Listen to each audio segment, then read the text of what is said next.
ধরা পড়ার পরেই স্বীকার করেছে র্যাবের কাছে এবং পুলিশের কাছে।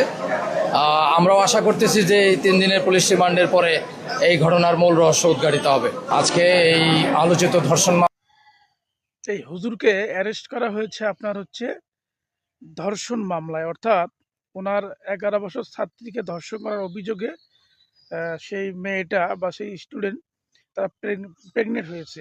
এজন্য তাকে অ্যারেস্ট করা হয়েছে হুজুরকে, তার বিরুদ্ধে অভিযোগ আনা হয়েছে। তবে সে যদি অপরাধ করে থাকে তার বিচার হোক, এটা আমরা সকলেই চাই।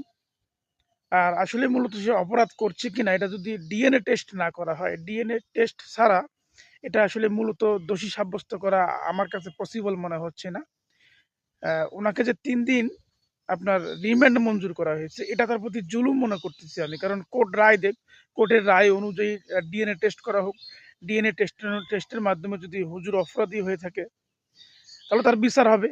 আর হুজুর যদি অপরাধী না হয়ে থাকে, তার বিরুদ্ধে কে ষড়যন্ত্র করতেছে, কেন ষড়যন্ত্র করা হলো, এগুলো খতিয়ে দেখার পরে আসলে যিনি মূলত দোষী, সেই মূল দোষীকে দোষী সাব্যস্ত করে তার প্রতি অ্যাকশন নেওয়া হোক। আর হুজুর যদি প্রকৃতপক্ষ হয়ে থাকে অপরাধী ডিএনএ টেস্ট করার পর, তাহলে হুজুরের প্রতি আইনত ব্যবস্থা নেওয়া হোক, এবং এমন একটি আইনত ব্যবস্থা নেওয়া হোক যাতে করে সেখান থেকে শিক্ষা থাকে, সারা জীবনের জন্য মানুষ যেন জেনা অবৈধ কাজ না করতে পারে। ধন্যবাদ।